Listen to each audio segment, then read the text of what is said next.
तो इस वीडियो में मैं आपको बताने जा रहा हूँ जिस तरह से आपको अब बूट बनवाना है, नया बूट बनवाना हो या आपको करेक्शन कराना हो तो आपको इस वेबसाइट पर आना होगा। इसके लिए मैं आपको शुरू से बताना चाहूँगा। आपके पास अगर पीसी है तो आप पीसी में अपने खोलेंगे तो यहाँ आप सबसे पहले आप यहाँ पर ECI लिख दीजिए। केवल ECI जब लिखेंगे आप तो आपको इस तरह से इंटरफेस देखने को मिलेगा। यहाँ अलाउ कर दीजिए। तो ये आपको वोटर सर्विस पोर्टल जो दिखाई दे रहा है, यहाँ आपको क्लिक करना है। क्लिक करने के साथ साथ आपको ये इंटरफेस देखने को मिलेगा। यहाँ आपको देखिए फॉर्म्स दिखाई दे रहे हैं और आपको यहाँ फिल फॉर्म नंबर 6 यानी 6 नंबर जो फॉर्म है नया वोट बनाने के लिए आपको अपने इस्तेमाल में लाना है। और आपको यहाँ एक 8 नंबर फॉर्म भी दिख रहा है, फिल फॉर्म नंबर 8। ये आप अपना यहाँ पर रेजिडेंट करेक्शन एंट्रीज इस तरह से कोई भी करेक्शन कराना चाहते हैं तो आप फॉर्म नंबर 8 को भरेंगे। इसी तरह से और भी ऑब्जेक्शन फॉर द पर्पज, कोई ऑब्जेक्शन आपको लगाना है तो आपको फॉर्म नंबर 7 भरना है। तो हम बात करेंगे हम केवल 6 नंबर फॉर्म की, यानी कि आपको नया जब बनाना है तो आप सबसे पहले इस वेबसाइट पर आएंगे voters.eci.gov.in, ठीक है। और उसके बाद यहाँ लॉगिन कर देंगे। आप लॉगिन करेंगे तो यहाँ पर इंटरफेस आपको देखने को मिलेगा साइन अप। यदि आप नए हैं तो आप अपना साइन अप कीजिए, अपना मोबाइल नंबर डाल दीजिए और यहाँ ईमेल आईडी डाल दीजिए या कैप्चा डाल दीजिए। OTP आपके फ़ोन पर आएगा। आप पासवर्ड बड़े ही आसानी से बना सकते हैं, ठीक है। तो हमारा पहले से ऑलरेडी बना हुआ है तो हम यहाँ पर जब क्लिक करेंगे लॉगिन पर तो ये फिर वही इंटरफेस दिखाई देगा। और यहाँ पर हम अपना मोबाइल नंबर डाल करके और इसको यहाँ पर पासवर्ड डाल करके जो भी हमारा पासवर्ड है और यहाँ कैप्चा फिल करेंगे।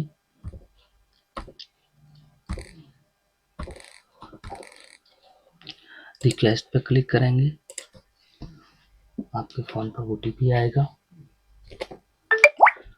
और OTP डालेंगे आप। उसके बाद आप उसी इंटरफेस पर पहुंच जाएंगे। देखिए जिस तरह यहाँ पर फिल फॉर्म नंबर 6 यानी आपको fill form number 6 if you are 18 year और एबव, यानी आपकी 18 साल अगर हो गई है तो आप यहाँ पर फिल फॉर्म नंबर 6 पर क्लिक कीजिए। यहाँ देखिए स्टेप बाय स्टेप आपको पहले से ही बतला रहा है ये ABCD करके, यानी पहले ए स्टेप में आपको ये दिखा रहा है सिलेक्ट करना है, आपको स्टेट अपना ज़िला सिलेक्ट करना है और आपको असेंबली सिलेक्ट करनी है। पर्सनल डिटेल फिल करनी है, रिलेटिव डिटेल्स करनी है, कॉन्टैक्ट डिटेल है ना, Aadhaar details, gender, date of birth detail. इस तरह से ये आप स्टेप बाय स्टेप पूरा फॉर्म फिल कर सकते हैं। देखिए जिस तरह से आपको पहले से ये दिखा रहा है, आपको पूरा दिखा रहा है देखिए ये। लेकिन आप ये भी देख रहे हैं कि ये हाइड हो रहा है, नेक्स्ट जो भी हो रहा है। तो हमारा पहले जो है फर्स्ट स्टेप पर है। फर्स्ट स्टेप में आप यहाँ फर्स्ट स्टेप पर आइए। जिस तरह ये दे रहा है ना, इस तरह से यहाँ पर आप जो भी जिस प्रदेश में आप रहते हैं वो सिलेक्ट कीजिए। उसके बाद जो ज़िला है आपका वो सिलेक्ट कीजिए। उसके बाद जो असेंबली है आपकी वो सिलेक्ट कीजिए, ठीक है। अब देखिए यहाँ पर हाइड था अभी तक, अब ये आपका हाईलाइट हो गया। अब यहाँ आपको अपना नाम फिल करना है। जैसे ही आप अपना नाम यहाँ पर इंग्लिश में टाइप करेंगे, फॉर एग्जांपल के लिए मैं ऐसे ही आपका करके दिखा रहा हूँ, जिससे कि आप देखिए। वैसे तो इसमें आप कंप्लीट नाम एक ही बार में भी डाल सकते हैं, कोई दिक्कत नहीं है। आपने जब यहाँ इंग्लिश में लिखा तो यहाँ पर हिंदी में ऑटोमेटिक इसने ट्रांसलेट कर लिया। और उसके बाद यहाँ पर आपको फ़ोटो अपलोड करना है। इसके लिए मैं फॉर एग्जांपल किसी का भी यहाँ पर अटैच कर फॉर एग्जांपल मैं किसी का भी सिलेक्ट कर लेता हूँ। इसका साइज केवल आपको ये भी बतलाना चाहूँगा, यहाँ 2 MB मैक्सिमम हो, ठीक है। ये जैसे ही आप सिलेक्ट करेंगे तो यहाँ पर हाईलाइट हो जाएगा।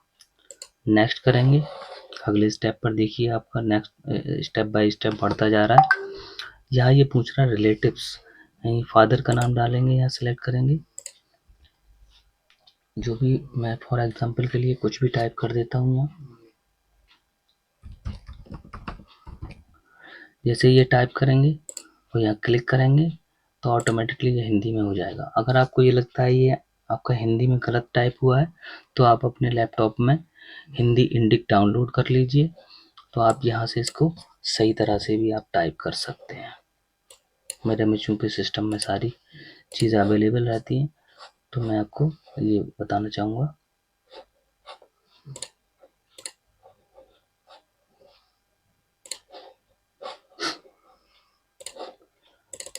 देखिए मैंने हिंदी मेरे में सिस्टम में पड़ी हुई है, तो यहाँ पर मैं ठीक करके भी लिख सकता हूँ।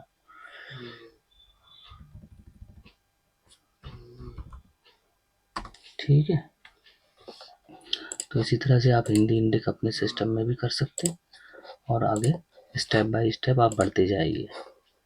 यहाँ मोबाइल नंबर के लिए सेल्फ मोबाइल जब अपना बना रहे हैं तो आप अपना ही मोबाइल डालेंगे, यहाँ मोबाइल नंबर डालेंगे, उसके बाद सेंड करेंगे, उस पर OTP जाएगा। चाहे तो आप यहाँ पर ईमेल आईडी का भी ऑप्शन दिया हुआ है, ईमेल आईडी भी डाल सकते हैं। और यहाँ जो OTP आपके फ़ोन पर आया है उस OTP को इसमें टाइप करेंगे और वेरीफाई कर देंगे। और चाहे तो आप और भी इंफॉर्मेशन अपडेट करने के लिए यहाँ पर अपना ईमेल आईडी जो भी है ना, तो वो आप यहाँ पर डाल सकते हैं। फॉर एग्जांपल मैं तो इसी तरह आपको करके दिखा रहा हूँ। नेक्स्ट कर दिया, अगले स्टेप पर देखिए पहुँच गया। यहाँ आधार नंबर को सिलेक्ट करेंगे, कोई भी नंबर आपका जो आधार नंबर है वो आप अपना यहाँ डालिए। और ये जैसे ही आपके 12 डिजिट कंप्लीट होंगे, है ना, जैसे ही आपके कंप्लीट होंगे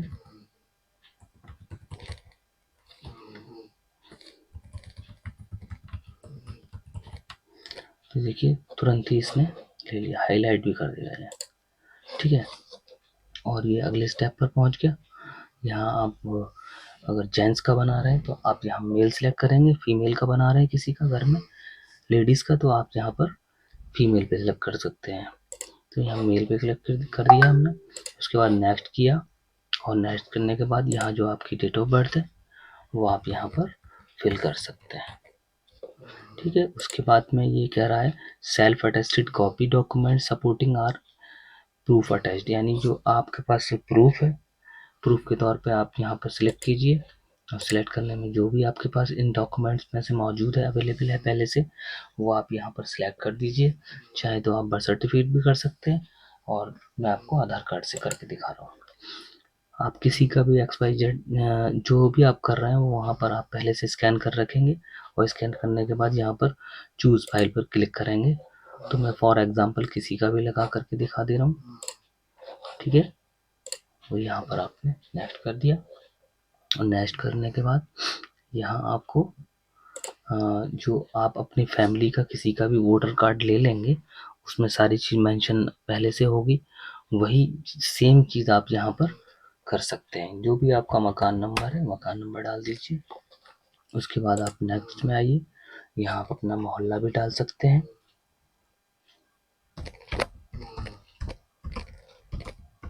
ठीक है, इसी तरह आपका अपना जो भी एरिया है वो आप यहाँ पर डाल सकते हैं। और यहाँ पोस्ट ऑफिस जो भी है आपका वो पोस्ट ऑफिस फिल कीजिए। और जो आपका पिन कोड है, जो पोस्ट ऑफिस का पिन कोड होता है वो यहाँ पर आप फिल कर दीजिए। उसके बाद आप जो तहसील है आपकी वो तहसील यहाँ पर डाल दीजिए। और आप थोड़ा सा हल्का नीचे आइए, यहाँ पर आपको अटैच करना है। क्या अटैच करना है देखिए, यहाँ क्लिक करेंगे पहले हम, उसके बाद हम आधार ही सबसे ईजी है तो हम आधार ही ले लेंगे। आधार को हम सिलेक्ट करेंगे और यहाँ एक बार फिर उसकी कॉपी हम अटैच कर देंगे। अभी ये हिडन हो रहा है, क्या कोई कमी है यहाँ पर अभी देखते हैं।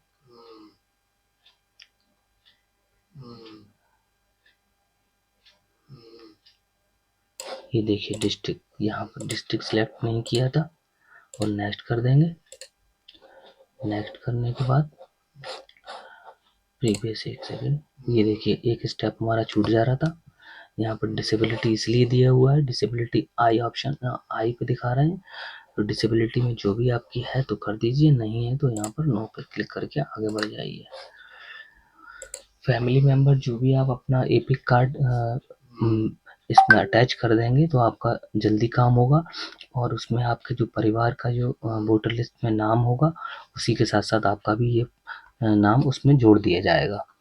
लेकिन आप नहीं डालेंगे तो आपका कहीं भी एपिक नंबर पूरी वोटर लिस्ट में कहीं भी और भी पहुंचने के चांस रहेंगे। तो आपके पास अगर फैमिली में जिसका फादर का लगा रहे हैं, भाई का लगा रहे हैं, तो आप यहाँ पर अटैच कर दीजिए साथ में। XYZ फॉर एग्जाम्पल के लिए मैं कुछ भी लिख देता हूँ, ठीक है। और रिलेशन जो भी है आप रिलेशन कर दीजिए। यहाँ पर जो एपिक नंबर होता है वहाँ वोटर आईडी पर, वो आप यहाँ पर डाल दीजिए। उसके बाद नेक्स्ट कर दीजिए। नेक्स्ट करने के बाद आपको एक बार फिर अपना जो आपका एरिया है वो सिलेक्ट कर दीजिए। यहाँ पर आप एक बार फिर अपना स्टेट सिलेक्ट कर देंगे, यहाँ पर अपना डिस्ट्रिक्ट सिलेक्ट कर देंगे, और ये यहाँ पर पूछता है आप कब से यहाँ पर रह रहे हैं, जिस जगह के लिए आप वोटर कार्ड अप्लाई कर रहे हैं। तो वही चीज़ एक लमसम आप अपना जो टाइमिंग है वो टाइमिंग जिस तरह से आपने डेट ऑफ बर्थ फिल की थी उसी तरह से आप यहाँ पर 190 जो हमने स्टार्टिंग में किया था वो यहाँ पर फिर कर देते हैं। और यहाँ प्लेस के लिए एक बार फिर हम यहाँ पर कास्कन टाइप कर देते हैं। उसके बाद नेक्स्ट कर देते हैं। नेक्स्ट करने के पश्चात ये आपको कैप्चा फिल करने के लिए कहेगा, तो कैप्चा यहाँ पर फिल कर दीजिए।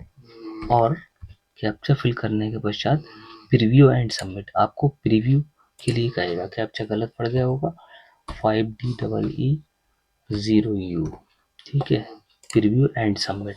तो इस तरह का आपको फॉर्म तैयार हो जाएगा। इस तरह से आपका पूरा फॉर्म जो आप मैनुअली फॉर्म भरते हैं, जो BLO को आप देते हैं, वही फॉर्म आपका सेम यहाँ पर फिल हो गया।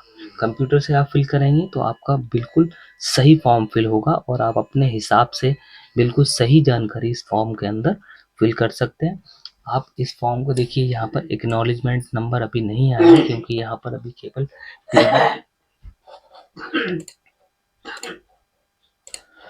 इस तरह से फॉर्म आ जाएगा। और फॉर्म होने के बाद आप ये देख रहे हैं एक्नॉलेजमेंट नंबर अभी यहाँ पर नहीं दिखाई दे रहा, तो आप इसको प्रिंट भी कर सकते हैं, प्रिंट कर लीजिए। प्रिंट करने के बाद आपका अगर इसमें कोई और भी कमी रह गई है, इतने ऑप्शन आपने अभी सारे सिलेक्ट किए थे और ये सारी चीज़ें फिल की थी, उसमें अगर कोई कमी है तो आप यहाँ पर एडिट की पे एडिटिंग पे जा करके उसको करेक्शन एक बार फिर कर सकते हैं, नहीं तो आप यहाँ पे सबमिट कर दीजिए। एक बार आपको ये फिर बोलेगा are you sure you want to submit this form, तो आप यस कर देंगे, प्रिंट करेंगे, प्रिंट भी कर सकते हैं। इस फॉर्म को आप प्रिंट भी कर सकते हैं और प्रिंट करने के दौरान आप यहाँ सबमिट भी कर सकते हैं। सबमिट करेंगे तो आपको यहाँ पर यस के लिए बोलेगा, आर यू श्योर, यानी आप श्योर हैं, आप कंफर्म हैं आपका फॉर्म सही भरा है, यहाँ यस कर देंगे। यस करने के पश्चात देखिए ये आपको एक इन्होंने रेफरेंस नंबर जनरेट कर दिया। इस रेफरेंस नंबर को वहाँ जो एक्नॉलेजमेंट नंबर आपको वहाँ पर फिल नहीं था फॉर्म पर, वहाँ पर लिख देंगे और यहाँ से डाउनलोड एक्नॉलेजमेंट स्लिप को आप जो है डाउनलोड भी कर सकते हैं। देखिए पूरा फॉर्म आपको उसी तरह से यहाँ पर नंबर के साथ डाउनलोड हो गया। इस फॉर्म को प्रिंट कर लीजिए, इसके साथ अपना आधार कार्ड और अपने परिवार का जो भी वोटर कार्ड है वो अटैच कर दीजिए। एक कॉपी आप अपने पास रख लीजिए और एक कॉपी आप अपने संबंधित BLO को दे दीजिए, जिससे आपका आसानी से नया वोटर कार्ड बन जाएगा, ठीक है। और एक बात और इसमें मैं बताना चाहूँगा, जिस तरह ये एक आपको ये रेफरेंस नंबर इन्होंने जनरेट किया था, इसका स्टेटस भी आप जो है चेक कर सकते हैं। होम पेज पर आ जाइए। होम पेज पर आने के बाद यहाँ लिखा हुआ है ट्रैक एप्लीकेशन स्टेटस, यहाँ क्लिक कीजिए और उसको आप समय समय पर बीच बीच में यहाँ पर चेक भी कर सकते हैं। हाँ, स्टेट सेलेक्ट करने के बाद सबमिट करेंगे, जो आपने फिल किया था पूरा डेटा यहाँ पर शो कराने लगेगा। और ये जो है यहाँ से ये आपको डेट भी दिखाएगा किस डेट में आपने सबमिट किया है। और जिस तरह प्रोसेस पूरा होता जाएगा, ये प्रोसेस पूरा होने के दौरान धीरे धीरे आपको स्टेप दिखाएगा और आप आसानी से यहाँ जब बन जाएगा तो आप यहाँ से एपिक कार्ड अपना रेफरेंस नंबर डाल करके यहाँ से डाउनलोड भी कर सकते हैं। क्योंकि हमने अभी किया है तो यहाँ पर देखिए हम अगर सर्च करके देखेंगे तो नो रिकॉर्ड फाउंड यहाँ पर शो कराएगा। तो इसी तरह से आप आसानी से अपना वोटर कार्ड नया बना सकते हैं, करेक्शन कर सकते हैं, जिसके लिए आपको आईडी के साथ और अपने परिवार के किसी वोटर कार्ड के साथ उसकी डेटा के अनुसार ही आप फॉर्म फिल करके अपने बीएलओ को दे दें और रेफरेंस नंबर से समय समय पर आप चेक करते रहें। धन्यवाद।